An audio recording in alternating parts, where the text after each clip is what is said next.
എഫേസ്യ ലേഖനം 5-ാം അധ്യായത്തിൻ്റെ 3 മുതൽ 7 വരെയുള്ള വാക്യങ്ങൾ ഒന്ന് വായിക്കാം. എഫേസ്യ ലേഖനം 5-ാം അധ്യായം 3 മുതൽ 7 വരെ.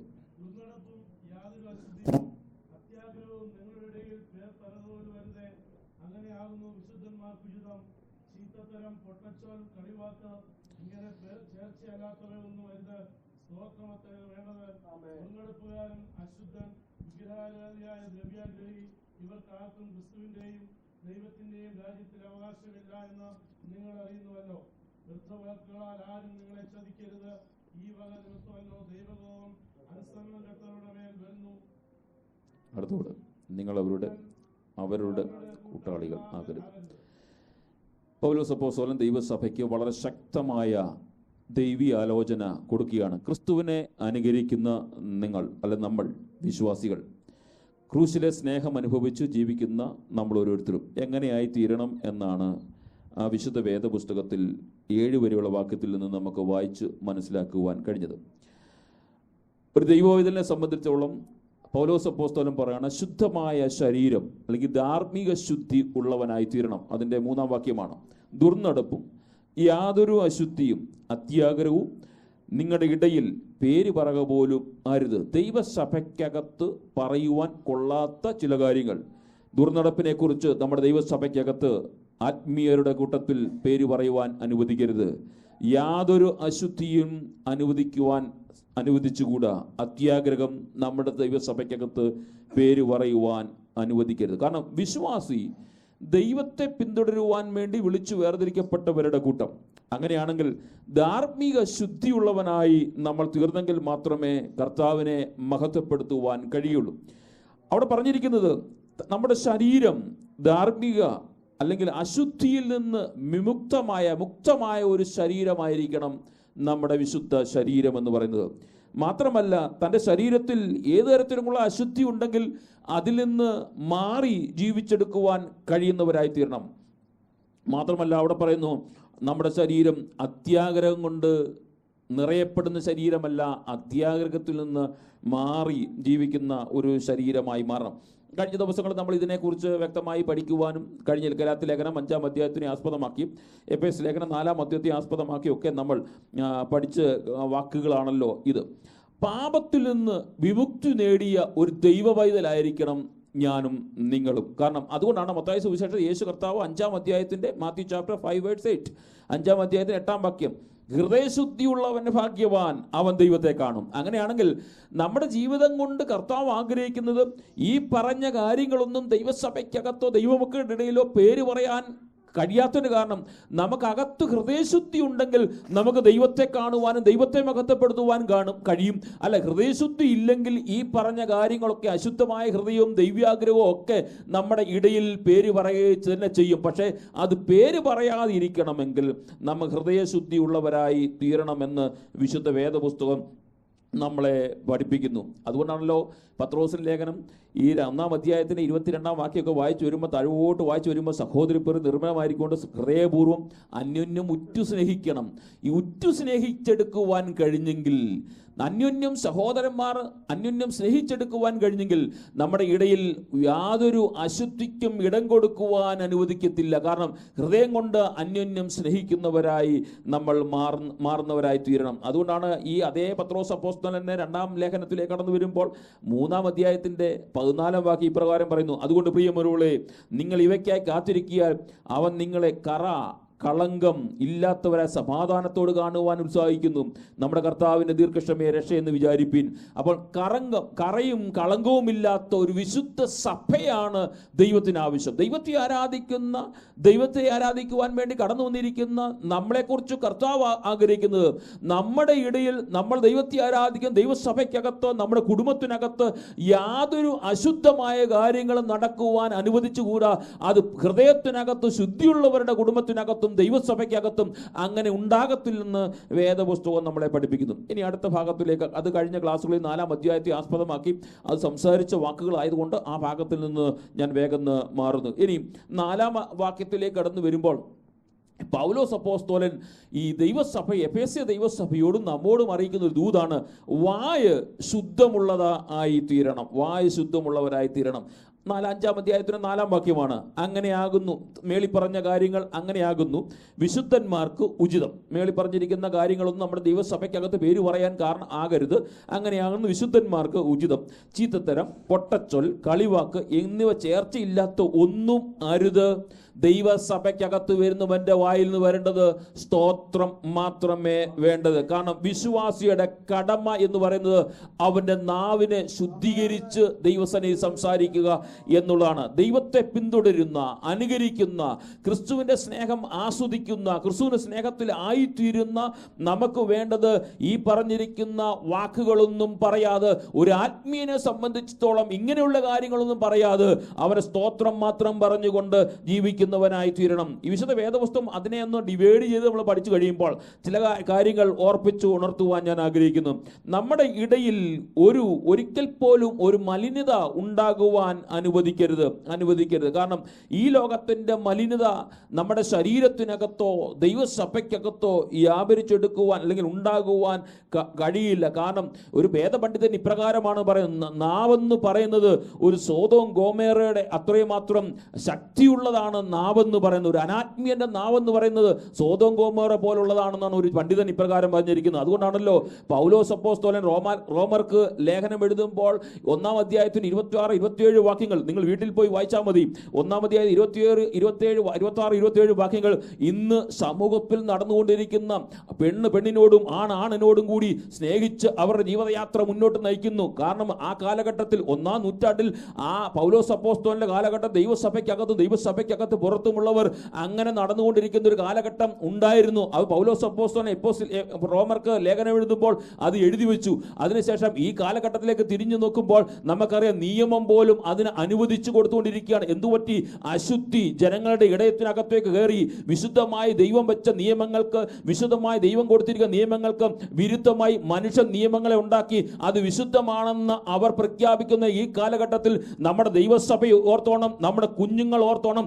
അതിന് വഴി കൊടുക്കാതെ ദൈവവചനത്തിന് ആധാരമായി പിതാക്കന്മാർ പഠിപ്പിച്ച ദൈവീയ ആലോചനയ്ക്കനുസരിച്ച് ജീവിക്കുന്നവരും അത് പ്രമാണിക്കുന്നവരുമായി നമ്മൾ തീരണമെന്ന് വിശുദ്ധ വേദപുസ്തകം നമ്മളെ പഠിപ്പിക്കുന്നു.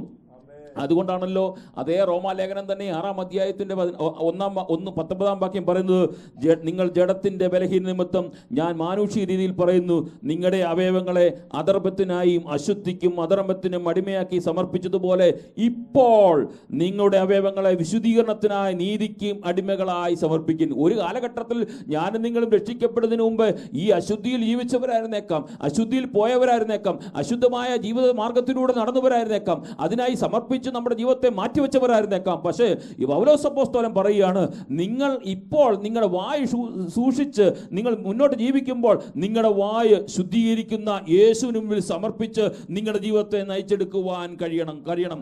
അതുകൊണ്ടാണ് യാക്കോബിന്റെ ലേഖനം, ഞാൻ വാക്യങ്ങൾ വേഗം പറഞ്ഞു പോവുകയാണ്. ഇവ യാക്കോബിന്റെ ലേഖനം 1-ാം അധ്യായത്തിന് 21-ാം വാക്യം, ആകയാൽ എല്ലാ അഴുക്കും ദുഷ്ടതയുടെ ആധിക്യം വിട്ട് നിങ്ങളുടെ ആത്മാക്കളെ രക്ഷിപ്പാൻ ശക്തിയുള്ളതും ഉൾനടന്ന വചനം സൗമ്യതയോടെ കേൾക്കുന്നവരായി തീരണം. വചനം കേൾക്കുമ്പോൾ സൗമ്യത വിട്ട് പെരുമാറുന്നവരായി തീരരുത്. നമ്മുടെ വചനം കേൾക്കുമ്പോൾ ഒരുപക്ഷെ നമ്മുടെ ഹൃദയത്തിനകത്ത് കുത്തുകൊണ്ടെന്ന് വന്നേക്കാം. വചനം കേൾക്കുമ്പോൾ നമ്മോട് തന്നെ ചോദിച്ചേക്കാം, ഇത് എന്നോടുള്ള ദൂതാണല്ലോ എന്നൊക്കെ നമ്മൾ ചിന്തിച്ചേക്കാം. പക്ഷേ അവിടെ യാക്കോബ് പറയാണ്, ഈ വചനം സൗമ്യതയോട് കേട്ടിട്ട് മാറ്റേണ്ട നമ്മുടെ ജീവിതയാത്രയിൽ നമ്മുടെ വാഗൊണ്ട് ചെയ്ത എന്തെങ്കിലും ദോഷപ്രവൃത്തികളുണ്ടെങ്കിൽ, നമ്മുടെ വാഗൊണ്ട് ചെയ്തുകൊണ്ടിരിക്കുന്ന എന്തെങ്കിലും പ്രവൃത്തികളുണ്ടെങ്കിൽ അതിനെ മാറ്റിയിട്ട് നമ്മൾ സൗമ്യതയോട് കേട്ടിട്ട് ആത്മാക്കളെ രക്ഷിപ്പാൻ ശക്തിയുള്ളതുമായ ദൈവവചനം സൗമ്യതയോടെ കേൾക്കുന്നവരായി തീരണം. കാരണം നമ്മുടെ ജീവിതം എന്ന് പറയുന്നത് ക്രിസ്തുവിന് വേണ്ടി ജീവിച്ചെടുക്കേണ്ട ജീവിതമാണ്. ഇവിടെ വായ് എന്ന് പറയുന്നത് നമ്മൾ ജീവിതയാത്രയിൽ എന്തെങ്കിലും നമ്മുടെ മലിന ഉണ്ടെങ്കിൽ അതിൽ നിന്ന് വിമുക്തി പ്രാപിച്ചുകൊണ്ട് ശുദ്ധീകരണം പ്രാപിക്കുന്നവരായി തീരണം. ഇനി രണ്ടാമത്തെ നാക്കിന്റെ പ്രശ്നം, വായുടെ പ്രശ്നം എന്നറിയാമോ? വിഡ്ഢിത്തമുള്ള സംസാരിക്കുന്നവരായി തീരരുത് ദൈവ പൈതൽ. വിഡ്ഢിത്തമുള്ള സംസാരം, ശൂന്യമായ, അവിടെ ആ വാക്ക് ഗ്രീക്കിൽ വായിച്ചു കഴിയുമ്പോൾ അതിൻ്റെ ആഴമേറിയ അർത്ഥം നമുക്ക് മനസ്സിലാക്കിയെടുക്കുവാൻ സാധിക്കും. ശൂന്യമായ, ചിന്താശൂന്യമായ, ബുദ്ധിശൂന്യമായ, പാഴായ, നിഷ്ക്രിയമായ, ലക്ഷ്യമില്ലാത്ത, സംസാരങ്ങൾ വിശ്വാസികളുടെ ഇടയിൽ നിന്ന് മാറ്റുന്നവരായി നമ്മൾ മാറണം. വിഡ്ഢിത്തമുള്ള സംസാരത്തിൽ നിന്ന് നമ്മൾ മാറണം. ചിന്ത ഇല്ലാത്ത സംസാരം, ശൂന്യമായ സംസാരം, ഈ വർത്തമാനം കൊണ്ടോ സംസാരം കൊണ്ടോ ഒരു കാര്യം നേടുവാൻ കഴിയാത്ത സംസാരങ്ങൾ ദൈവസഭയ്ക്കകത്ത് സംസാരിക്കുവാനോ ദൈവമക്കളുടെ ഇടയിൽ സംസാരിക്കുവാനോ കഴിയാതെ നമ്മൾ മാറി നിൽക്കുന്നവരായി മാറണം. കാരണം നമുക്ക് അതുകൊണ്ട് വിഡ്ഢിത്തമായ ചിന്താശൂന്യമായ അല്ലെങ്കിൽ പാഴായ വാക്കുകൾ സംസാരിച്ചുകൊണ്ട് ഒരു ആത്മീയ വർധന വരുത്തുവാൻ കഴിയുന്നില്ലെങ്കിൽ അതിൽ നിന്ന് മാറി ചിന്തിക്കുന്നവരും അതിൽ നിന്ന് മുമ്പേ ഓർപ്പിച്ചതുപോലെ സ്തോത്രം പറയുന്നവരായി മാറി കർത്താവിനെ മഹത്വപ്പെടുത്തി ജീവിക്കുന്നവരായി നമ്മൾ മാറണം. അതുകൊണ്ടാണല്ലോ തീമോഥെയോസിന്റെ ലേഖനം എഴുതുമ്പോൾ 1-ാം അധ്യായത്തിന് 10-ാം വാക്യം എഴുതുന്നത്, ഈ വിപരീതമായ മറ്റേതിനും അത്ര വിചാരിക്കുന്നു എന്ന് ഗ്രഹിച്ചുകൊണ്ടും അതിനെ ന്യായോചിതമായി ഉപയോഗിച്ചാൽ ന്യായപ്രമാണം നല്ലത്. നല്ല കാര്യങ്ങൾ ഉപയോഗിച്ചാൽ അത് നല്ല കാര്യം തന്നെയാണെന്ന് വേദപുസ്തകം നമ്മളെ പഠിപ്പിക്കുന്നു. മാത്രമല്ല, ഈ വിഡ്ഢിത്തമായി സംസാരിക്കുന്നവരെ കുറിച്ച് വേദപുസ്തകം ചില കാര്യങ്ങൾ ഓർപ്പിക്കുന്നുണ്ട്. ഈ യോബിന്റെ പുസ്തകം 15-ാം അധ്യായത്തിന്റെ 2-3 വാക്യങ്ങളൊക്കെ ഇങ്ങോട്ട് താഴോട്ട് വായിച്ചു വരുമ്പോൾ നമുക്കറിയാം, ജ്ഞാനിയായവൻ വ്യർത്ഥജ്ഞാനം പ്രസ്താവിക്കുമോ? അവൻ കിഴക്കൻ കാറ്റുകൊണ്ട് വയറ് നിറക്കുമോ? അവന് പ്രയോജനമില്ലാത്ത വാക്കുകളാലും ഉപകാരമില്ലാത്ത മൊഴികളാലും തർക്കിക്കുമോ? കാരണം ജ്ഞാനിയായവൻ വ്യർത്ഥമായ സംസാരത്തിന്, വ്യാജമായ സംസാരത്തിന്, അല്ലെങ്കിൽ നമ്മുടെ വിഡ്ഢിത്തമായ സംസാരത്തിന്, ചിന്താശൂന്യമായ സംസാരത്തിന് ഒരു ദൈവ പൈതൽ പരിജ്ഞാനം നമ്മൾ 1-ാം അധ്യായത്തിൽ കണ്ടതാണ്. ഈ പരിജ്ഞാനം പ്രാപിച്ചവനും ജ്ഞാനം പ്രാപിച്ചവനും ഈ വ്യർത്ഥ സംസാരത്തിന് മുതിരത്തില്ല. കാരണം അവൻ ദൈവീയ ജ്ഞാനത്താൽ നിറഞ്ഞവനാണെന്ന് വേദപുസ്തകം നമ്മളെ പഠിപ്പിക്കുന്നു. അതുകൊണ്ടാണ് ഈ ജ്ഞാനിയായ ശലോമോൻ ഈ സദൃശ്യവാക്യമൊക്കെ എഴുതുമ്പോൾ അനേക കാര്യങ്ങൾ അവിടെ എഴുതി വെച്ചിട്ടുണ്ട്. ഈ സദൃശ്യവാക്യം പ്രോവർബ് ചാപ്റ്റർ 10:19, സദൃശ്യവാക്യം 10:19 വാക്യം, വാക്ക് പെരുകിയാൽ ലംഘനം ഇല്ലാതിരിക്കുകയില്ല, ആദരങ്ങളെ അടക്കുന്നവനോ ബുദ്ധിമാൻ. നമ്മുടെ വ്യർത്ഥ വാക്ക് കൊണ്ട് ഒരു പക്ഷേ നമ്മൾ സംസാരിച്ച് വാക്കുകൾ, വിഡ്ഢിത്തമായ വാക്കുകൾ വിളിച്ചു പറയുമ്പോൾ അതിനകത്ത് ഒത്തിരി ഉണ്ടായെന്ന് വന്നേക്കാം. പക്ഷെ ആദരങ്ങളെ അടക്കുന്നവൻ ഒരു പക്ഷേ നമ്മളോട് ഒരു വാക്കുകൾ പറഞ്ഞ് നമ്മളെ വാക്കിന്മേൽ വാക്കുകളിട്ട് അമ്മാനമാടിക്കൊണ്ട് മുന്നോട്ട് പോകുമ്പോൾ ഒരു പക്ഷേ മറ്റുള്ളവനോർക്കും അവൻ ബുദ്ധിയില്ലാത്തവനാണെന്ന് ഓർത്തുക. പക്ഷേ ജ്ഞാനിയായവൻ ചെയ്യുന്നവന് അവൻ ബുദ്ധിമാനാകുന്നത് കൊണ്ട് അവിടെ തർക്കിക്കുവാൻ നിൽക്കാതെ അവൻ അവിടുന്ന് മാറിപ്പോകുവാൻ, അതൊരു ആത്മീയന്റെ ലക്ഷണമാണെന്നുള്ള കാര്യം നമ്മൾ മറന്നു പോകരുത്. ഇന്ന് രാത്രിയിലും എന്നെ കേൾക്കുന്ന പ്രിയ സ്നേഹിതരെ, ഞാനും നിങ്ങളും കർത്താവിനെ ആരാധിച്ചു കൊണ്ടിരിക്കുമ്പോൾ ഈ ആരാധനയിൽ നമ്മുടെ വാക്കുകൾ കൊണ്ട് മറ്റാരെങ്കിലും നമ്മളെ തകർക്കുവാനോ നമ്മുടെ മേൽ ജയം പ്രാപിക്കുവാനോ കടന്നു വരുമ്പോൾ നമ്മൾ ദൈവീയ ജ്ഞാനത്താൽ പ്രാപിച്ചുകൊണ്ട് അവരിൽ നിന്ന് ഒഴിഞ്ഞു മാറി ജീവിച്ചെങ്കിൽ മാത്രമേ നമ്മൾ കർത്താവിന് മുൻപിൽ ഹൃദയശുദ്ധിയുള്ളവരായി തീരുകയുള്ളൂ എന്നുള്ള കാര്യം നമ്മൾ മറന്നു പോകരുത്. മാത്രമല്ല, സഭാപ്രസംഗിയൊക്കെ വായിച്ചു വരുമ്പോൾ ഈ 5-ാം അധ്യായത്തിന് 3-ാം വാക്യമൊക്കെ വായിച്ചു വരുമ്പോൾ അവിടെ പറഞ്ഞിരിക്കുന്ന വാക്കുണ്ട്, കഷ്ടപ്പാടിൻ്റെ ആധിക്യം സ്വപ്നവും വാക്കുപെരുപ്പം കൊണ്ട് പോഷന്റെ ജൽപ്പനവും ജനിക്കുന്നു. നമ്മൾ പലപ്പോഴും രാത്രിയിലൊക്കെ സ്വപ്നം കാണുന്നവരാണല്ലോ. കഷ്ടപ്പെട്ടിട്ട് കടന്നിട്ട് രാത്രി നമ്മുടെ ഹൃദയത്തിനകത്തെ നല്ല ആഗ്രഹങ്ങളൊക്കെ രാത്രി സ്വപ്നം കണ്ട് കിടക്കുന്നവരാണ്. അവിടെ പറഞ്ഞിരിക്കുന്നത് സ്വപ്നം കാണുന്നവരും വാക്കുപെരുപ്പം കൊണ്ട് പോഷന്റെ ജൽപ്പനവും ജനിക്കുന്നു. അങ്ങനെയാണെങ്കിൽ ഈ രാത്രിയിൽ എന്നെ കേൾക്കുന്ന പ്രിയ സ്നേഹിതരെ, ഞാനും നിങ്ങളും ദൈവസന്നിധി ജീവിച്ചെടുക്കുമ്പോൾ നമ്മുടെ വാഗൊണ്ട് വിഡ്ഢിത്തരം പറയാതിരിക്കുവാൻ വേണ്ടി നമ്മൾ ഹൃദയശുദ്ധിയുള്ളവരായി ആ കാര്യങ്ങളിൽ നിന്ന് നമ്മൾ വിമുക്തരായി ജീവിക്കണമെന്ന് ദൈവസഭയെ പ്രബോധിപ്പിക്കുന്നു. മാത്രമല്ല, അടുത്തത് വാഗൊണ്ട് ചെയ്യുന്ന അടുത്തൊരു കാര്യം പരിക്കൻ തമാശകൾ പറയുക. പരിക്കൻ തമാശകൾ പറയുക എന്ന് പറഞ്ഞാൽ കളിയാക്കുക, മറ്റുള്ളവരെ ചെറുതായി കാണുക എന്നൊക്കെയാണ് അവിടെ ഗ്രീക്കിൽ കാണുവാൻ കഴിയുന്നത്. അപ്പം പരിക്കൻ തമാശകൾ പറയുക. ഒരുപക്ഷെ നമ്മൾ പറയുന്ന കാര്യങ്ങൾ നമ്മൾ പോലും അറിയാതെ മറ്റുള്ളവരെ വേദനിപ്പിച്ചു പോകുന്ന വാക്കുകൾ പറഞ്ഞ് അവരെ ബുദ്ധിമുട്ടിപ്പിക്കുന്ന ഒരു വ്യക്തികളായി നമ്മൾ മാറുന്നുണ്ടെങ്കിൽ ആ പരിക്കൻ തമാശകളിൽ നിന്ന് നമ്മൾ ഒഴിഞ്ഞു മാറണമെന്ന് വിശുദ്ധ വേദപുസ്തകം പഠിപ്പിക്കുന്നു. കാരണം നമ്മൾ ദൈവസഭയുടെ വിശ്വാസികളാകുന്നത് കൊണ്ട് മാത്രമല്ല, കർത്താവിനെ മാത്രം ആരാധിച്ചു വാക്കുകൾ പൗലോസ് അപ്പോസ്തലൻ പറഞ്ഞതുപോലെ സ്തോത്രം മാത്രം ഉച്ചരിച്ചുകൊണ്ട് ജീവിച്ചെടുക്കുവാൻ വേണ്ടി കർത്താവിൻ്റെ വാക്കുകൾ പറഞ്ഞും ആത്മീയ കാര്യങ്ങൾ മാത്രം സംസാരിച്ച് ജീവിച്ചെടുക്കുവാൻ വേണ്ടി ദൈവസഭയ്ക്കകത്ത് കടന്നു വന്നിരിക്കുന്ന എനിക്കും നിങ്ങൾക്കും ഈ ദൈവസഭയ്ക്കകത്ത് കടന്നു വന്നിട്ട് പരിക്കൻ തമാശകൾ പറഞ്ഞ് രസിച്ചും ആ വാക്കുകൾ കൊണ്ട് അമ്മാനമാടി പോകുവാൻ വേണ്ടി അല്ല കർത്താവ് നമ്മളെ വിളിച്ചു വേർതിരിക്കുന്നത്. കർത്താവിൻ്റെ വരവിനെക്കുറിച്ചും യേശു കർത്താവിനെക്കുറിച്ചും ഒക്കെ പറഞ്ഞ് കർത്താവിനെ മഹത്വം കൊടുത്തുന്ന വിശ്വാസികളായി നമ്മൾ മാറണം. ഈ സദൃശ്യവാക്യത്തിൽ നമ്മൾ പലപ്പോഴും പറയുന്ന ഒരു പഴഞ്ചൊല്ല് സദൃശ്യവാക്യത്തിൽ പറഞ്ഞിട്ടുണ്ട്. ഈ പരിക്കും തമാശകൾ പറയുന്നതിനെ കുറിച്ച് വേദപുസ്തകം പറയുന്ന ഒരു വാക്ക്, ഒരു സ്റ്റേറ്റ്മെന്റ് ആണ് ഈ സദൃശ്യവാക്യം 26 നമ്മൾ പലപ്പോഴും പറയാറുള്ള വാക്കുകൾ. അത് 26 അധ്യായത്തിന്റെ 18-19 വാക്യങ്ങൾ വായിച്ചു കഴിയുമ്പോൾ, തന്നെ സംബന്ധിക്കാത്ത വഴക്കിൽ ഇടപെടുന്നവൻ അടുത്തൊരു സ്റ്റേറ്റ്മെന്റ് നമ്മൾ പറയുന്ന ഒരു പഴഞ്ചൊല്ല. അവിടെ ജ്ഞാനിയായ ശലോമോൻ പറഞ്ഞിരിക്കുന്ന ഒരു വാക്കാണ്, തന്നെ സംബന്ധിക്കാത്ത വഴക്കിൽ ഇടപെടുന്നവൻ വഴിയേ പോകുന്ന നായുടെ ചെവിക്ക് പിടിക്കുന്നവന് പോലെ ആകുന്നു കൂട്ടുകാരനെ വഞ്ചിച്ചിട്ട് അത് കളി എന്ന് പറയുന്ന മനുഷ്യൻ. അപ്പൊ താഴോട്ടുള്ള വാക്യങ്ങൾ കാണാം, തീക്കൊള്ളി അമ്പുകളും മരണവും എറിയുന്ന പ്രാന്തനെ പോലെയാകുന്നു. പരിക്കൻ തമാശകൾ പറയുന്നവൻ. ഈ പരിക്കൻ തമാശകൾ പറഞ്ഞിട്ട് കൂടിയിരിക്കുന്ന വിശ്വാസികൾക്കോ കൂടി ദൈവ പൈതലിനോ വേദന ഉണ്ടാകുന്നു എന്ന് അവൻ ചിന്തിച്ചിട്ടില്ല. അവൻ വഴിയെ പോകുന്ന നായുടെ ചെവിക്ക് പിടിക്കുന്ന ഒരു വ്യക്തിയെ പോലെയാകുന്നു. അവൻ മരണവും എറിയുന്ന ഒരു പ്രാന്തനെ പോലെ നടക്കുന്നു. കാരണം എന്നറിയാമോ? അകത്തു പരിശുദ്ധാത്മാവ് കയറാത്തത് കൊണ്ട്, ഈ ക്രിസ്തുവിന്റെ സ്നേഹം കയറാത്തത് കൊണ്ട്, 1-ാം വാക്യത്തിൽ പറഞ്ഞിരിക്കുന്ന പോലെ ഈ ക്രിസ്തുവിനെ അനുകരിക്കുവാൻ കഴിയാത്തത് കൊണ്ട്, അവന്റെ ജീവിതയാത്രയിൽ അവന്റെ നാവ് കൊണ്ട് അവൻ പറഞ്ഞ് ചില കാര്യങ്ങൾ പറഞ്ഞ് നേടുവാൻ വേണ്ടിയും മറ്റുള്ളവരെ ചെറുതായി കാണുവാൻ വേണ്ടിയും അവന്റെ വാക്കുകൾ കൊണ്ട് അവൻ ചെയ്യുമ്പോൾ, ഒരു ദൈവ പൈതലിനെ സംബന്ധിച്ചിടത്തോളം അവന് അങ്ങനെയുള്ള വാക്കുകൾ പറഞ്ഞുകൊണ്ട്, ചീത്തത്തരവും പൊട്ടച്ചൊല്ലും കളിവാക്കും പറഞ്ഞുകൊണ്ട് അവന്റെ ക്രിസ്തു ജീവിതം നയിക്കുവാൻ കഴിയത്തില്ല. കാരണം അവൻ കർത്താവിന്റെ വരവിൽ എടുക്കപ്പെടേണ്ട ഒരു വ്യക്തിത്വമാകണമെങ്കിൽ എന്തു ചെയ്യണം? അവൻ സ്തോത്രം മാത്രം പറഞ്ഞുകൊണ്ട് ഇതിൽ നിന്ന് ഒഴിവുള്ളവനായി ജീവിച്ചെടുക്കുവാൻ കഴിയണമെന്ന് വിശുദ്ധ വേദപുസ്തകം നമ്മളെ പഠിപ്പിക്കുന്നു. ഈ 2 തീമോഥെയോസ് ലേഖനം ഈ ഞാൻ കഴിഞ്ഞ ക്ലാസ്സുകളിലൊക്കെ ഓർപ്പിച്ചതുപോലെ, ഈ ലേഖനങ്ങൾ നമ്മൾ നിരന്തരമായി വായിച്ചു കഴിയുമ്പോൾ അനേക ദൈവീയ മർമ്മങ്ങൾ നമ്മളെ പഠിപ്പിക്കുകയും മാത്രമല്ല, നമ്മുടെ സ്വഭാവം, വേദപുസ്തകം നിരന്തരമായി വായിക്കുന്ന ഒരു വ്യക്തിത്വത്തിന് അവൻ്റെ സ്വഭാവത്തിന് വ്യതിയാനം ഉണ്ടാക്കുവാനും കഴിയുമെന്നുള്ള കാര്യം നമ്മൾ മറന്നു പോകരുത്. ഈ 2 തീമോഥെയോസ് ലേഖനം 3-ാം അധ്യായത്തിൻ്റെ 6-ാം വാക്യത്തിൽ വാക്കുകൾ, വീടുകളിൽ നുണ കൂട്ടുകയും പാപങ്ങളെ ചുമന്നുകൊണ്ട് നാനാമോഹങ്ങളിലും അധീനരായി വല്ലപ്പോഴും പഠിച്ചിട്ട് ഒരിക്കലും സത്യത്തിൻ്റെ പരിജ്ഞാനം പ്രാപിക്കുവാൻ കഴിയാത്ത പെണ്ണുങ്ങളെ സ്വാധീനമാക്കുകയും ചെയ്യുന്നവൻ ഈ കൂട്ടത്തിലുള്ളവനാകുന്നു. കാരണം ഈ വാക്കുകൊണ്ട്, ശുദ്ധിയില്ലാത്ത ഹൃദയം കൊണ്ട് നടക്കുന്ന വ്യക്തിത്വങ്ങൾ, പരിജ്ഞാനം, എല്ലാ സഹോദരിമാരെ കുറിച്ചല്ല അവിടെ പറഞ്ഞിരിക്കുന്നത്. പരിജ്ഞാനം പ്രാപിക്കാൻ കഴിയാത്ത പെണ്ണുങ്ങളെ സ്വാധീനിക്കുന്നു. പരിജ്ഞാനം പ്രാപിച്ചവരെ സ്വാധീനിക്കുവാൻ ഏത് വ്യക്തിത്വത്തിനും കഴിയില്ല. കാരണം അവൻ്റെ വരവും അവൻ്റെ നിലപാടും തിരിച്ചറിയുവാൻ പരിജ്ഞാനം പ്രാപിച്ച ഒരു വ്യക്തിത്വത്തിന് കഴിയുമെന്നുള്ള കാര്യം ഈ രാത്രി നമ്മൾ മറന്നു പോകരുത്. അതുകൊണ്ട് നമ്മുടെ ഇടയിൽ വാക്കുകൾ കൊണ്ട്, നമ്മുടെ ഇടയിൽ നമ്മൾ പഠിച്ചിരിക്കുന്ന, നമ്മൾ അറിഞ്ഞിരിക്കുന്ന സത്യത്തിന് വിരുദ്ധമായി ഒരുവൻ സംസാരിക്കുവാൻ കടന്നു വന്നാൽ, ദൈവാത്മാവിന് ശക്തിയോട് പരിജ്ഞാനം പ്രാപിച്ച നമുക്ക് അത് തിരിച്ചറിയുവാൻ കഴിയണം. പ്രത്യേകിച്ച് സഹോദരിമാർക്ക് തിരിച്ചറിയുവാൻ കഴിയണം. ആരെങ്കിലും ഉപദേശപരമായിട്ട് നമ്മുടെ ഇടയിൽ വന്ന് തെറ്റിക്കാൻ നോക്കിയാൽ നമ്മൾ പരിജ്ഞാനം പ്രാപിച്ചതുകൊണ്ട് അതിനെ തിരുത്തുന്നവരായി നമ്മൾ മാറണം. കാരണം വേദപുസ്തകത്തിൻ്റെ വാക്യങ്ങൾ എടുത്താണല്ലോ പലരും അത് ഉപയോഗിച്ചു കൊണ്ടിരിക്കുന്നത്. വേദപുസ്തകത്തിൻ്റെ വാക്യങ്ങൾ, കാരണം പാപം ചെയ്യുന്നത് പോലും, തുടർന്നുള്ള വാക്യങ്ങൾ കടന്നു വരുന്നുണ്ട്, പാപം ചെയ്യുന്നത് പോലും പലരും വേദപുസ്തകത്തിൻ്റെ വാക്യങ്ങളെ കോട്ട് ചെയ്യാറുണ്ട്.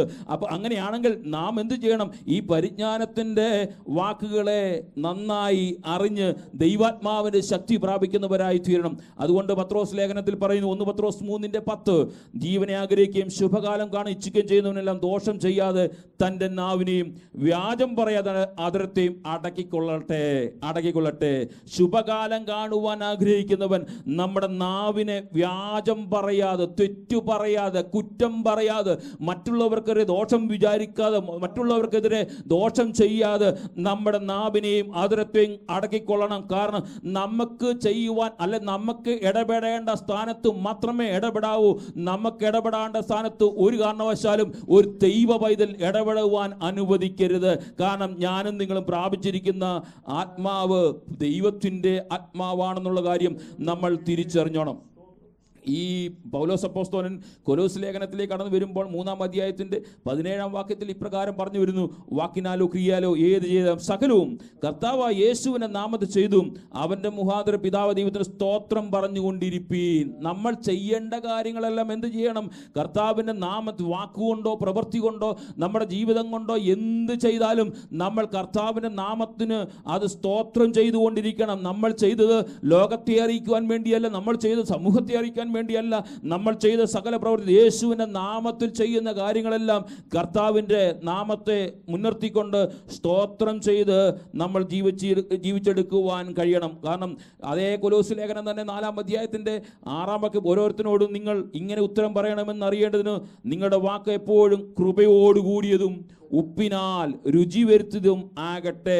നമ്മുടെ വാക്ക്, ഒരു ദൈവ പൈതലിൻ്റെ വാക്ക് നാവിൽ നിന്ന് വരുന്നത് ഒരു കാരണവശാലും മറ്റുള്ളവർക്ക് വേദന ഉളവാക്കുന്ന ഒരു കാര്യമായി തീരരുത്. നമ്മുടെ വാക്ക് എപ്പോഴും ഉപ്പിനാൽ രുചി വരുത്തുന്നതായി തീരണം. എന്നെക്കൊക്കെ പ്രിയ സ്നേഹിതരെ, ഒരു ദൈവ പൈതൽ ദൈവസഭയ്ക്കകത്ത് കടന്നു വരുന്നതിനോട് ഞാനും നിങ്ങളും ഇടപെടേണ്ട രീതികളുണ്ട്. ഒരു ദൈവസഭയിലേക്ക് ഒരു വ്യക്തി ഭാരത്തോടെ, പ്രയാസത്തോടെ, വേദനയോടെ കടന്നു വരുന്നതിനോട് നമ്മുടെ വാക്ക് കൊണ്ട് ആ വ്യക്തി ഒരു കാരണവശാലും വേദനിപ്പിക്കുവാൻ അനുവദിക്കരുത്. നമ്മുടെ വാക്ക് എപ്പോഴും മുമ്പ് കർത്താവ് ദാസൻ ഓർപ്പിച്ചതുപോലെ ആ വാക്കിനകത്ത് ഉപ്പിനാൽ രുചി വരുന്നൊരു വാക്കായിരിക്കണം. ആ വാക്കിനകത്ത് ദൈവീയ സമാധാനം ഉളവാക്കുന്നതായിരിക്കണം. ആ വാക്കിനകത്ത് ഒരു കാരണവശാലും നെഗറ്റീവ് ഉണ്ടാകുവാൻ അനുവദിക്കരുത്.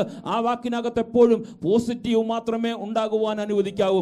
അങ്ങനെയെങ്കിൽ മാത്രമേ ഒരു ദൈവ പൈതൽ പരിശുദ്ധാത്മാവിനാൽ നിറഞ്ഞവനാണെന്ന് വേദപുസ്തകത്തിൽ നമുക്ക് കാണുവാൻ കഴിയുള്ളൂ. അതുകൊണ്ടാണല്ലോ 2 തീമോഥെയോസ് ലേഖനം 1-ാം അധ്യായത്തിന്റെ 13-ാം വാക്യത്തിൽ പൗലോസ് അപ്പോസ്തലൻ പറയുന്നത്, എന്നോട് കേട്ട പദ്യവചനം നീ ക്രിസ്തുവേശുവിലുള്ള വിശ്വാസത്തിലും സ്നേഹത്തിലും മാതൃകയാക്കണം. കാരണം കർത്താവിൽ നിന്ന് കേട്ട പദ്യവചനം നമ്മൾ മാതൃക ജീവിതത്തിനകത്ത് പ്രാവർത്തികമാക്കുന്നവരായി തീരണം. എപ്പോഴെങ്കിലും കേട്ടിട്ട് നമ്മൾ ഈ ദൈവവചന ബൈബിൾ സ്റ്റഡി നമ്മൾ കേട്ടിട്ട് മടങ്ങിപ്പോകുന്നവരായിട്ടല്ല തീരേണ്ടത്. അത് ഇന്നലെ വരെ എനിക്ക് ചെയ്യാൻ പറ്റിയില്ലെന്ന് വന്നേക്കാം, ഇന്നലെ വരെ എനിക്കിത് അറിയത്തില്ലായിരുന്നു. പക്ഷെ ഇന്നെനിക്കിത് മനസ്സിലാക്കി കഴിഞ്ഞപ്പോൾ ആ പദ്യവചനത്തിന് അടിസ്ഥാനപ്പെട്ട് മാതൃകയുള്ളവനായി ജീവിച്ചെടുക്കുവാൻ കഴിയണം. കാരണം ഇതിൻ്റെ എല്ലാം തത്വമായ ഉദ്ദേശം ഒന്ന് മാത്രമേ ഉള്ളൂ. മുമ്പ് ഓർപ്പിച്ചതുപോലെ കർത്താവിൻ്റെ വരവിൽ നമ്മൾ ആരും ഇവിടെ കാണരുത്, നമ്മൾ ഇവിടുന്ന് എടുക്കപ്പെടണം. ഇന്നലെ വരെ നമുക്ക് ചെയ്തു പോയ തെറ്റുകൾ, നമുക്ക് പറ്റിപ്പോയ കുറവുവശങ്ങൾ, നമ്മുടെ വാക്കിൽ വന്ന പ്രവൃത്തി ദോഷങ്ങൾ ഒക്കെ ഇവിടെ ഏറ്റുപറഞ്ഞിട്ട് ഈ കർത്താവെ അങ്ങിൽ നിന്ന് പഠിച്ച പദ്യവചനത്തിന് അടിസ്ഥാനമുള്ള സ്നേഹത്തിൽ മാതൃകയുള്ളവനായി ജീവിച്ചെടുക്കുവാൻ എനിക്ക് കഴിയണമേ എന്ന് ദൈവസന്നിധിയിൽ നമുക്ക് പറയുവാൻ കഴിയണം. അതുകൊണ്ടാണ് തീത്തോസിന്റെ ലേഖനം 2-ാം അധ്യായത്തിന്റെ 8-ാം വാക്യത്തിൽ പറയുന്നത്, ഉപദേശ നിർമ്മലയും ഗൗരവമുള്ളവനായി ഉപദേശിക്കുവാൻ കഴിയണം, പത്യവചനം ഉള്ളവനായി ഇരിക്കുക. കാരണം ദൈവസഭയിൽ നമ്മൾ കടന്നു വരുമ്പോൾ നമ്മുടെ ഇടയിൽ നമുക്ക് ലഭിച്ചിരിക്കുന്ന ആ ദൈവകൃപയിൽ നമ്മൾ ഗൗരവമുള്ളവരായി തീരണം. കാരണം ഇതിനപ്പുറത്തൊരു ജീവിതമുണ്ടെന്നുള്ള തിരിച്ചറിവ് പ്രാപിച്ചുകൊണ്ട് നമ്മുടെ ജീവിതം അതിനുവേണ്ടി ജീവിച്ചെടുക്കുവാൻ കഴിയണം. ഇനിയും ഞാൻ വേഗം കടന്നു പോവുകയാണ്, സമയത്തിന് പരിധി നമ്മുടെ മുൻപിലുണ്ടല്ലോ. ഇനിയും ഈ അടുത്തത് 5-ാമത്തെ വാക്യം, 5-ഉം 6-ഉം വാക്യത്തിൽ പൗലോസ് അപ്പോസ്തലൻ നമ്മളെ പഠിപ്പിക്കുന്നത് ദൈവത്തിൻ്റെ ഗൗരവമേറിയ ഒരു മുന്നറിയിപ്പ് ദൈവസഭയ്ക്ക് നൽകി തരികയാണ്. ദുർനടപ്പുകാരൻ, 5-ഉം 6-ഉം വാക്യങ്ങളാണ്. ദുർനടപ്പുകാരൻ, അശുദ്ധൻ, വിഗ്രഹാരാധിയായ ദൈവ്യാഗരി ഇവർക്കാർക്കും ക്രിസ്തുവിൻ്റെയോ ദൈവത്തിൻ്റെയോ രാജ്യത്തിൽ അവകാശമില്ല എന്ന് നിങ്ങൾ അറിയുന്നല്ലോ. വ്യർത്ഥവാക്കുകളാൽ ആരും നിങ്ങളെ ചതിക്കരുത്. ഈ വക നിമിത്തമല്ലോ ദൈവകവും അനുസരണവും കേടുള്ളവരുടെ മേൽ വരുന്നു. അപ്പോൾ നമ്മുടെ ഇടയിൽ കർത്താവിൻ്റെ പൗലോസ് അപ്പോസ്തലൻ ലേഖനത്തിലൂടെ ദൈവസഭയ്ക്ക് മുന്നറിയിപ്പ് കൊടുക്കുകയാണ്. ദുർനടപ്പുകാരും അശുദ്ധനും വിഗ്രഹാരാധിയായ ദൈവ്യാഗരിയും ഇവർക്കാർക്കും ക്രിസ്തുവിൻ്റെയും ദൈവത്തിൻ്റെയും രാജ്യത്തിൽ അവകാശമില്ല. എനിക്ക് പ്രിയ സ്നേഹിതരെ, നമ്മുടെ ഇടയിൽ ദുർനടപ്പുകാരുണ്ടെങ്കിൽ, അശുദ്ധനുണ്ടെങ്കിൽ, വിഗ്രഹാരാധിയുണ്ടെങ്കിൽ, ദൈവ്യാഗ്രഹിയുണ്ടെങ്കിൽ ഇവർക്കാർക്കും ദൈവരാജ്യത്തിനകത്ത് അവകാശമില്ലെന്ന് വേദപുസ്തകമാണ് നമ്മളെ പഠിപ്പിക്കുന്നത്. ഇവിടെ ഞാൻ പ്രസംഗിക്കുന്ന എൻ്റെ വാക്കുകളോ ഇവിടെയുള്ള ദൈവദാസന്മാരുടെ വാക്കുകളല്ല. അപ്പോസ്തലനായ പൗലോസ് അപ്പോസ്തലൻ പരിശുദ്ധാത്മാവിനാൽ ദൈവസഭയ്ക്ക് ദൂത് നൽകിയാണ്. അങ്ങനെയുള്ളവർക്ക് ദൈവരാജ്യത്തിൽ അവകാശമാക്കുവാൻ കഴിയില്ല. ഈ ലോക യാത്രയിൽ ഒരുപക്ഷെ കഷ്ടതയും വേദനയും രോഗമോ ദുഃഖമോ സങ്കടമോ നിരാശയോ മറ്റുള്ളവരെ പോലെ ജീവിച്ചെടുക്കുവാനും നമുക്ക് കഴിഞ്ഞില്ലെങ്കിലും ഒരു കാര്യം ഉറപ്പ് വരുത്തണം, ദൈവരാജ്യത്തിൽ എനിക്ക് അവകാശമാക്കി തീരുവാൻ ഈ ലോകത്തിന്റെ മോഹങ്ങളോ ഈ ലോകത്തിന്റെ ഇഷ്ടങ്ങളോ ഒന്നും ചെയ്യാൻ കഴിഞ്ഞില്ലെങ്കിലും കർത്താവെ അങ്ങയുടെ രാജ്യത്തിന് അവകാശിയായി തീരുവാൻ എന്നെ അങ്ങ് പ്രാപ്തനാക്കണമേ എന്നുള്ള പ്രാർത്ഥന നമുക്ക് ഉണ്ടായിരിക്കണം. കാരണം ഈ ദൈവരാജ്യത്തിൽ അവകാശമാക്കുന്നവൻ ഈ മേൽപ്പറഞ്ഞ കാര്യങ്ങളൊന്നും ക്രിസ്തുവിൻ്റെയോ ദൈവത്തിൻ്റെയോ രാജ്യത്തിലേക്ക് കടക്കുവാൻ കഴിയില്ല. ഒരുപക്ഷെ നമ്മുടെ നോട്ടത്തിൽ അവരെല്ലാം ദൈവത്താൽ അനുഗ്രഹിക്കപ്പെട്ടവനായിരിക്കും. സാമ്പത്തികം നമുക്ക് ലഭിക്കുന്നത് ദൈവീയ അനുഗ്രഹം കൊണ്ടാണെന്ന് വിശ്വസിക്കുന്ന വ്യക്തിയാണ് ഞാൻ. പക്ഷേ അതല്ല ഇവിടുത്തെ പ്രശ്നം. അതിനുവേണ്ടി ആഗ്രഹിച്ചുകൊണ്ട് അതിനുവേണ്ടി നമ്മുടെ ഓട്ടമാണെങ്കിൽ ഒരു കാര്യം ഉറപ്പ് വരുത്തിക്കണം, നമുക്ക് ദൈവരാജ്യത്തിലേക്ക് അവകാശമാക്കുവാൻ കഴിയില്ല. നമ്മുടെ ഓട്ടവും അധ്വാനും, നമുക്ക് ലഭിക്കുന്ന സാമ്പത്തിക നന്മകൾ, നമുക്ക് ലഭിക്കുന്ന നല്ല ജോലികൾ, നല്ല ശമ്പളങ്ങൾ, അതൊക്കെ കർത്താവിന് വേണ്ടി വിനിയോഗിക്കുമ്പോൾ തന്നെ നമ്മുടെ ഓട്ടവും അധ്വാനും ഒക്കെ കർത്താവിൻ്റെ രാജ്യത്തിന് വേണ്ടിയായി തീരണം. ആ രാജ്യത്തിലേക്ക് പ്രവേശിക്കുവാൻ തടസ്സമായിട്ട് നമുക്ക് ലഭിച്ചിരിക്കുന്ന സാമ്പത്തിക നന്മകൾ അതിന് തടസ്സമാണെങ്കിൽ അതിനുവേണ്ടി ദൈവസന്നിധി പ്രാർത്ഥിക്കുന്നവരായി നമ്മൾ മാറണം. മാത്രമല്ല ഇവിടെ പറഞ്ഞിരിക്കുന്നത് ഒരു മുന്നറിയിപ്പ് കൊടുക്കുകയാണ്. അശുദ്ധമായത് ദൈവവുമായി പങ്കുവെക്കുന്ന അശുദ്ധി ദൈവവുമായി ഒരു പങ്കുമില്ല. അശുദ്ധിക്ക് ദൈവമായി ഒരു പങ്കുമില്ല. കാരണം ക്രിസ്തുവിൻ്റെ രാജ്യത്തിനും ദൈവത്തിൻ്റെ രാജ്യത്തിനും ഈ അശുദ്ധിക്ക് പങ്കില്ല എന്ന് വേദപുസ്തകം നമ്മളെ പഠിപ്പിക്കും. ധാർമ്മികമായി അശുദ്ധനായ ഒരു വ്യക്തിക്ക് ദൈവസഭയുമായിട്ടോ ദൈവരാജ്യവുമായിട്ടോ ബന്ധമില്ല. അശുദ്ധനായ വ്യക്തിക്ക് ആ ദൈവരാജ്യവുമായിട്ട് ബന്ധമില്ല.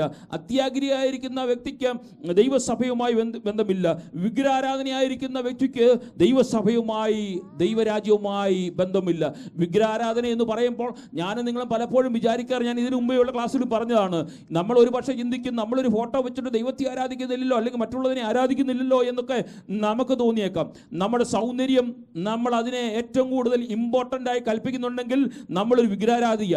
നമുക്ക് ലഭിച്ച ഏതെങ്കിലും വസ്തുവായിക്കോട്ടെ, വാഹനമായിരുന്നോട്ടെ, വീടായിരുന്നോട്ടെ, വിദ്യാഭ്യാസമായിരുന്നോട്ടെ, നമുക്ക് ലഭിച്ച എന്തുമായിരുന്നോട്ടെ, കുഞ്ഞുങ്ങളായിരുന്നോട്ടെ, കുടുംബമായിരുന്നോട്ടെ, എന്തിനേയും ദൈവത്തെക്കാൾ കൂടുതൽ എന്തിനെ നമ്മൾ സ്നേഹിക്കുന്നു അതെല്ലാം വിഗ്രഹാരാധനയുടെ കൂട്ടത്തിലാണ്. അങ്ങനെയുള്ളവർക്ക് ദൈവരാജ്യം അവകാശമാക്കുവാൻ കഴിയില്ല. കാരണം ദൈവത്തിന് വേണ്ടത് ഈ ലോകത്തിൻ്റെ മോഹങ്ങൾ വെച്ചുകൊണ്ട്, ഈ ലോകത്തിൻ്റെ ഇഷ്ടങ്ങൾ വെച്ചുകൊണ്ട് ഏറ്റവും കൂടുതൽ സ്നേഹിച്ച് ഈ ലോകത്ത് ജീവിക്കുന്ന വ്യക്തിയല്ല, ദൈവത്തെ കൂടുതൽ സ്നേഹിച്ചുകൊണ്ട് ദൈവത്തെ ആരാധിക്കുന്ന വ്യക്തിത്വത്തെയാണ് കർത്താവിന് ആവശ്യം. അങ്ങനെയുള്ളവരെ മാത്രമേ ദൈവാരാധനയിൽ അല്ലെങ്കിൽ ദൈവരാജ്യത്തിന് അവകാശികളായി തീരുകയുള്ളൂ. അവിടെ പറഞ്ഞിരിക്കുന്നത് അശുദ്ധിക്ക് ദൈവവുമായിട്ട് ഒരു പങ്കുമില്ല.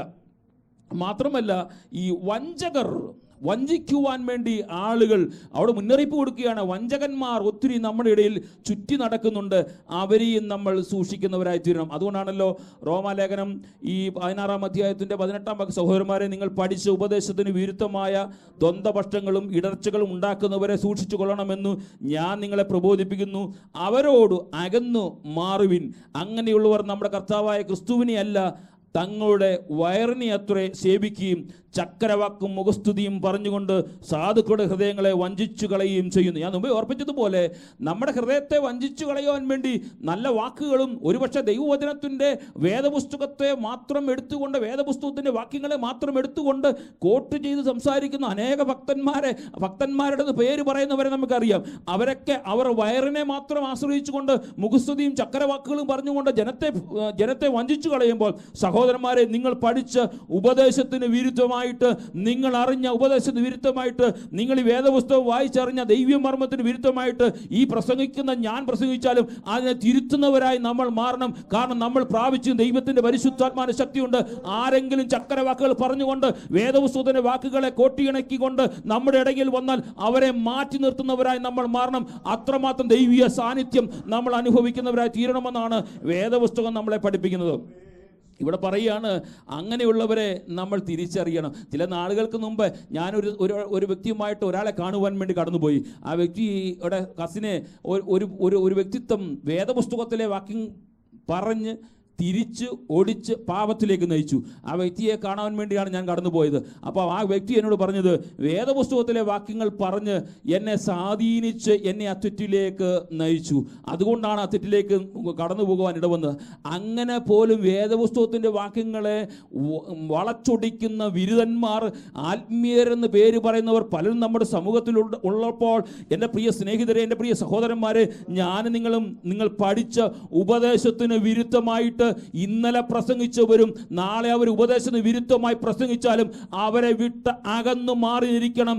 ഏത് ചക്കരവാക്ക് പറഞ്ഞാലും ഏത് നല്ല വാക്ക് പറഞ്ഞാലും വേദപുസ്തകത്തിന് വിരുദ്ധമായി പ്രസംഗിക്കുന്ന വ്യക്തിത്വം ദൈവരാജ്യത്തിന് അവകാശിയല്ല എന്ന് ഞാനും നിങ്ങളും തിരിച്ചറിഞ്ഞണം. ഇന്നലെ ഒരു പക്ഷേ ഇന്നലെയോ കഴിഞ്ഞ മാസങ്ങളോ കഴിഞ്ഞ വർഷങ്ങളോ ഒക്കെ ഒത്തിരി കർത്താവിന് വേണ്ടി ശോഭിച്ചവരായിരുന്നേക്കാം. പക്ഷേ ഇന്ന് കർത്താവിന് വിരുദ്ധമായി പ്രസംഗിക്കുന്നെങ്കിൽ അവർ ദൈവരാജ്യത്തിന് അവകാശികളല്ല, നമ്മോട് കൂട്ടായ്മയില്ലെന്ന് വേദപുസ്തകം നമ്മളെ പഠിപ്പിക്കുന്നു. അതുകൊണ്ടാണല്ലോ പൗലോസ് 2 കൊരിന്ത്യർ ലേഖനം 11-ാം അധ്യായത്തിൻ്റെ 13 മുതൽ 14 വരെ വാക്യങ്ങൾ പറയുന്നത്. ഇങ്ങനെയുള്ളവർ അവിടെ പറഞ്ഞിരിക്കുന്ന ചില വാക്കുകളുണ്ട്. കള്ള അപ്പോസ്തലന്മാർ, കപടവേലക്കാർ, ക്രിസ്തുവിൻ്റെ ഈ അപ്പോസ്തലന്മാരുടെ വേഷം ധരിക്കുന്നവരത്രേ. അത് ആശ്ചര്യമല്ല, സാത്താൻ താനും വെളിച്ചദൂതന്റെ വേഷം ധരിക്കുന്നുവല്ലോ. സാത്താന് പോലും വെളിച്ചദൂതന്റെ വേഷം ധരിച്ചുകൊണ്ട് അവൻ ജനത്തെ കബളിപ്പിച്ചെടുക്കുവാൻ കഴിയും. വേഷവിധാനം കൊണ്ടോ സംസാര രീതികൾ കൊണ്ടോ അവൻ്റെ നടപ്പ് കൊണ്ടോ അവൻ്റെ രീതികൾ കൊണ്ടോ ഞാനും നിങ്ങളും പലപ്പോഴും ഭക്തനാണെന്ന് വിചാരിച്ചിരിക്കുക. പക്ഷേ പൗലോസ് ഇവിടെ പറയാണ്, അങ്ങനെയുള്ളവർ കള്ള അപ്പോസ്തലന്മാരാണ്, കപട വേലക്കാരാണ്, ക്രിസ്തുവിൻ്റെ അപ്പോസ്തലന്മാരുടെ വേഷം ധരിക്കുന്നവർ മാത്രമാണ്. അവരുടെ ചിന്ത എപ്പോഴും അവരുടെ വയറു മാത്രമേ ഉള്ളൂ. ഈ ലോക ജീവിതയാത്രയിൽ എങ്ങനെയെങ്കിലും സുഖിച്ച് ജീവിക്കണമെന്നുള്ള ചിന്ത കൊണ്ട് കടന്നു വരുന്നവരെ തിരിച്ചറിഞ്ഞിട്ട് അവർ ഒരുപക്ഷെ പൊസിഷന് വേണ്ടി ഓടി നടന്നു വന്നേക്കാം, അവർ ഒരുപക്ഷെ മറ്റുള്ള ഇതര കാര്യങ്ങൾക്ക് വേണ്ടി ഓടി വന്നു വന്നേക്കാം, അവർക്ക് എങ്ങനെയെങ്കിലും പബ്ലിസിറ്റി കിട്ടണമെന്നുള്ള ആഗ്രഹമായിരുന്നേക്കാം ഉണ്ടായിരിക്കുന്നത്. പക്ഷെ അവരെ തിരിച്ചറിഞ്ഞിട്ട് ഞാനും നിങ്ങളും കർത്താവിൻ്റെ വചനം എന്തും നമ്മുടെ ഉപദേശത്താൽ നമ്മുടെ പിതാക്കന്മാരിൽ നിന്ന്, ദൈവവചനത്തിൽ നിന്ന്, അപ്പോസ്തലന്മാരിൽ ലഭിച്ചോ അതനുസരിച്ച് ജീവിച്ചെടുക്കുന്നവർ ആയിത്തീരണമെന്ന് വിശുദ്ധ വേദപുസ്തകം നമ്മളെ പഠിപ്പിക്കുന്നു. അതുകൊണ്ട് 2 യോഹന്നാന്റെ ലേഖനത്തിൽ 7-ാം വാക്യത്തിൽ ഇപ്രകാരം പറയുന്നത്, ക്രിസ്തുവിനെ ജഡത്തിൽ വന്നവനെന്ന് സ്വീകരിക്കാത്ത വഞ്ചകന്മാർ പലരും ലോകത്തിൽ നിന്ന് പുറപ്പെടുന്നല്ലോ, വഞ്ചകനും എതിർ ക്രിസ്തുവും ഇങ്ങനെയുള്ളവരാകുന്നു. ക്രിസ്തുവിനെ അവർ ഈ ലോകത്തിലേക്ക് വന്നുവെന്ന് അത്ര പ്രഖ്യാപിക്കുവാൻ കഴിയാതെ ഈ പഴയ നിയമ പുസ്തകങ്ങളൊക്കെ അവർ ചില കാര്യങ്ങളൊക്കെ പറഞ്ഞങ്ങ് പോകുന്നവരുണ്ട്. അങ്ങനെയുള്ളവരെയൊക്കെ തിരിച്ചറിഞ്ഞ് ഉപദേശത്തിന് വിരുദ്ധമായി ആര് പ്രസംഗിച്ചാലും അതിനെതിരെ നിൽക്കുന്നവരായി തീരണമെന്ന് ഞാനും നിങ്ങളും തിരിച്ചറിഞ്ഞ് കർത്താവിനെ ആരാധിക്കുന്നവരായി തീരണം. മാത്രമല്ല ഈ ക്രിസ്തീയ മാർഗത്തെ സംബന്ധിച്ച് 2 വഞ്ചനകൾ 1-ാം നൂറ്റാണ്ടിൽ തന്നെ 2 വഞ്ചനകൾ ദൈവസഭയ്ക്കകത്ത് നിലനിന്നു. 2 വഞ്ചനകൾ ദൈവസഭയ്ക്കകത്ത് നിന്നിരുന്ന 2 വഞ്ചനകൾ നമ്മൾ അനേക കമൻട്രി ബുക്സുകളൊക്കെ വായിക്കുമ്പോൾ നമുക്ക് കാണുവാൻ കഴിയുന്നുണ്ട്. ആ 2 വഞ്ചനകൾ ഇവിടെ എടുത്തു കാണിക്കുവാൻ ഞാൻ ആഗ്രഹിക്കുന്നു. അത് അന്നുണ്ടായിരുന്നു, ഇന്ന് നമ്മുടെ സമൂഹത്തിൽ, നമ്മുടെ ആത്മീയ സമൂഹത്തിൽ പലരും അതിനെ അംഗീകരിക്കുന്നവരായിട്ടോ അല്ലെങ്കിൽ അതിനെ ഫോളോ ചെയ്യുന്നവരായിട്ടോ പലരെ നമുക്ക് കാണുവാൻ കഴിയും. അതിൽ ഒന്ന്, എന്തും പറയുവാനും എന്തും ചെയ്യുവാനും അവർക്കൊരു മടിയുമില്ലാതെ അത് ദൈവത്തിൽ നിന്ന് ആ ദൈവം അതിനെ മാറ്റിക്കളയുമെന്നുള്ള ചിന്തകൾ കൊണ്ട് എന്ത് പറഞ്ഞാലും എന്ത് ചെയ്താലും കുഴപ്പമില്ല എന്നുള്ള ചിന്താഗതിയിൽ ജ്ഞാനവാദികളായി നിൽക്കുന്ന ഒരു കൂട്ടം സമൂഹത്തെ ആത്മീയരുടെ ഇടയിൽ നമുക്ക് കാണുവാൻ കഴിയുന്നുണ്ട്. ആത്മീയരുടെ കാണുന്നു, അവിടെ ശരീരം കൊണ്ട് എന്തു ചെയ്താലും കുഴപ്പമില്ലെന്നുള്ള രീതിയിൽ ആത്മീയ ജീവിതത്തെ മുന്നോട്ട് നയിക്കുന്നവർ. അങ്ങനെയുള്ളവരെ കുറിച്ച് പൗലോസ് അപ്പോസ്തലൻ 1 കൊരിന്ത്യർ ലേഖനം 6-ാം അധ്യായത്തിന്റെ 19-ാം വാക്യം പറയുന്നു, ദൈവത്തിന്റെ ദാനമായി നിങ്ങൾക്കിരിക്കുന്ന പരിശുദ്ധാത്മാവിന്റെ മന്ദിരമാകുന്നു നിങ്ങളുടെ ശരീരമെന്നും നിങ്ങളെ വിലയ്ക്ക് വാങ്ങിയിരിക്കാൻ നിങ്ങൾ താന്താങ്ങൾക്കുള്ളവരല്ല എന്നും അറിയുന്നല്ലോ. ക്രിസ്തു നമ്മളെ വിലയ്ക്ക് വാങ്ങിക്കഴിഞ്ഞാൽ പിന്നെ എന്തും ചെയ്യുവാനും എന്തും പ്രവർത്തിക്കുവാനും എങ്ങനെ നടക്കുവാനും നമുക്ക് അനുവാദമില്ല. നമ്മൾ വിലയ്ക്ക് വാങ്ങിയിരിക്കാൻ നിങ്ങൾ താന്താങ്ങൾക്കുള്ളവരല്ല എന്നും നമ്മൾ അറിയണം. നമ്മുടെ ശരീരം ഇനി ക്രിസ്തുവിൻ്റെ ശരീരമാണ്. നാം ക്രിസ്തുവിനുള്ളവരാണ്. ഈ ലോക യാത്രയിൽ നാം ക്രിസ്ത്യ വിശ്വാസി എന്ന് പേര് പറയും, ദൈവസഭയുടെ ഭാഗമായി തീരുകയും രക്ഷിക്കപ്പെടുകയും സ്നാനപ്പെടുകയും ആത്മാവിൽ കർത്താവിനെ ആരാധിക്കുകയും എന്ന് പേര് പറയുകയും ചെയ്യുമ്പോൾ തന്നെ ഇനി നമ്മുടെ ശരീരം കർത്താവിനുള്ളതാകിയാൽ ഈ ശരീരത്തിൽ കൊണ്ട് ചെയ്യുന്ന പാപം ചെയ്യുവാൻ ഒരു കാരണവശാലും കർത്താവ് നമ്മളെ അനുവദിക്കുന്നില്ല. കാരണം ദൈവാത്മാവിൻ്റെ ശക്തി നമ്മുടെ അകത്തുള്ളത് കൊണ്ട്. മാത്രമല്ല, 2-ാമത്തെ ചിന്ത എന്തെന്നറിയാമോ? 2-ാമത്തെ ചിന്ത, ഈ പാപം ചെയ്യുന്നവൻ പാപം ചെയ്താൽ കർത്താവിൻ്റെ സന്നിധിയിൽ കടന്നു വന്ന് പ്രാർത്ഥിച്ചാൽ ക്ഷമിക്കുമെന്നുള്ളൊരു ചിന്തയാണ്.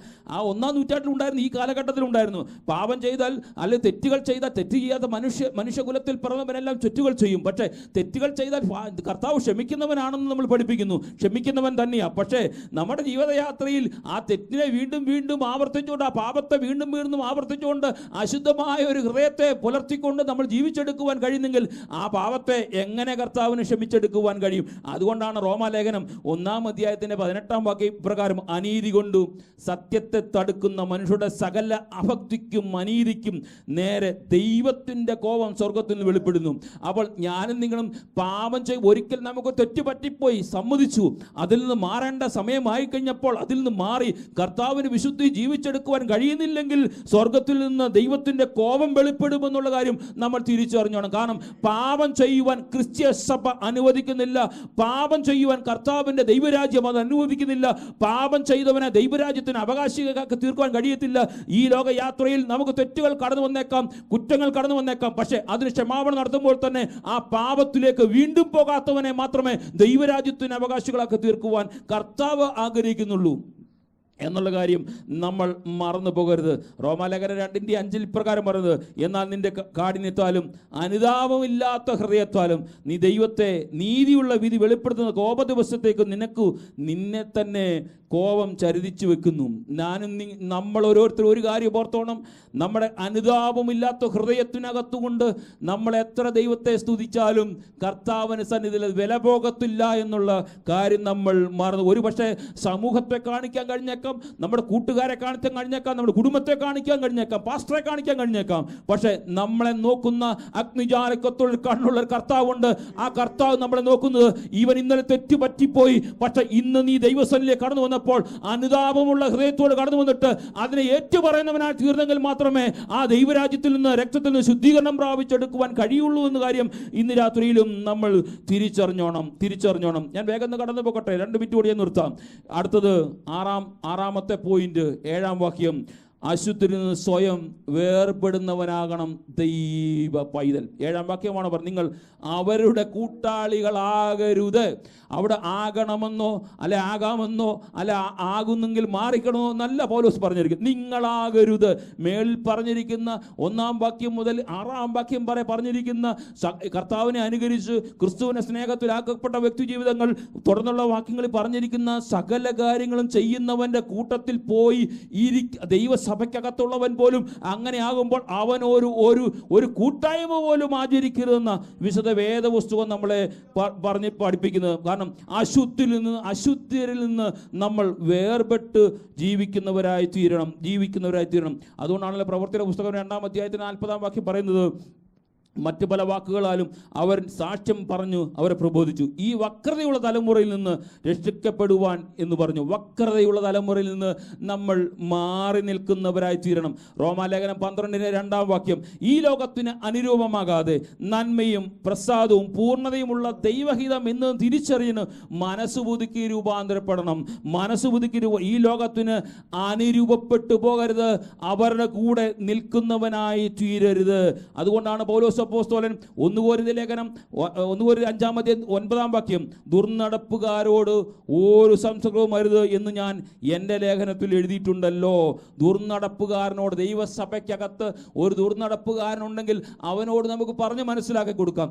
അവൻ ആ ദുർനടപ്പിൽ നിന്ന് മാറുന്നില്ലെങ്കിൽ അവന് കൈപോലും കൊടുക്കരുന്ന പൗലോസ് അപ്പോസ്തലൻ പറയുന്നത്, അവന് സ്തോത്രം മേടിക്കുവാൻ യോഗ്യനല്ല. കാരണം ദൈവസഭയ്ക്കും ദൈവവചനത്തിനും വിരുദ്ധമായി ദൈവസഭയ്ക്കൊക്കെ നിൽക്കുന്ന ഒരു ആത്മീയനെന്ന് പേര് പറയുന്നവൻ ദുർനടപ്പുകാരനാണെങ്കിൽ അവനോട് ഒരു കൂട്ടായ്മയും കാണിക്കരുതെന്ന് വിശുദ്ധ വേദപുസ്തകം നമ്മളെ പഠിപ്പിക്കുന്നു. അതുകൊണ്ടാണ് അതേ പൗലോസ് അപ്പോസ്തലൻ 2 കൊരിന്ത്യർ ലേഖനം 6-ാം അധ്യായത്തിന്റെ 14-ാം വാക്യം പറയുന്നത്, നിങ്ങൾ അവിശ്വാസികളോട് ഇണയില്ലാ പിണ കൂടരുത്. നീതിക്കും അധർമ്മത്തിനും തമ്മിൽ എന്തൊരു ചേർച്ച, വെളിച്ചത്തിന് ഇരുളിനോട് എന്തൊരു കൂട്ടായ്മ. 2 കൊരിന്ത്യർ ലേഖനം 6-ന്റെ 17-ാം വാക്യത്തിലേക്ക് വരുമ്പോൾ, അതുകൊണ്ട് അവരുടെ നടുവിൽ നിന്ന് പുറപ്പെട്ടു വേർതിരിട്ടിരിപ്പീൻ. കർത്താവ് അരുളിച്ചു, അശുദ്ധമായി ഒന്നും തുടരുത് എന്ന് ഞാൻ നിങ്ങളെ കൈകൊണ്ട് നിങ്ങൾക്ക് പിതാവും നിങ്ങൾ എനിക്ക് പുത്രന്മാരും പുത്രിമാരും ആയിരിക്കുമെന്ന് സർവശക്തനായ കർത്താവ് അരുളി ചെയ്യുന്നു. അതുകൊണ്ട് എൻ്റെ പ്രിയ സ്നേഹിതരെ, ഞാനും നിങ്ങളും ദൈവസന്നിധിയിൽ ദൈവപാദപീഠത്തിലേക്ക് കടന്നു വരുമ്പോൾ അശുദ്ധമായതൊന്നും നമ്മുടെ ദൈവസഭയ്ക്കകത്തോ നമ്മുടെ കുടുംബത്തിനകത്തോ വേറെ പേര് പറയുവാൻ പോലും അനുവദിക്കരുത്. കാരണം നമുക്ക് അത് യോഗ്യമല്ല. നമ്മുടെ നാവ് ശുദ്ധമുള്ള നാവായി തീരണമെന്ന് വേദപുസ്തകം നമ്മളെ പഠിപ്പിക്കുന്നു. ഈ അവസാന വാക്യത്തിലേക്ക് കടന്നു വരുന്നു. 1 യോഹന്നാന്റെ ലേഖനം 2-ാം അധ്യായത്തിന്റെ 15-ാം വാക്യം, ലോകത്തെയും ലോകത്തിനുള്ളതിനെയും സ്നേഹിക്കരുത്. ഒരുവൻ ലോകത്തെ സ്നേഹിക്കുന്നുവെങ്കിൽ അവനിൽ പിതാവിൻ്റെ സ്നേഹം ഇല്ല.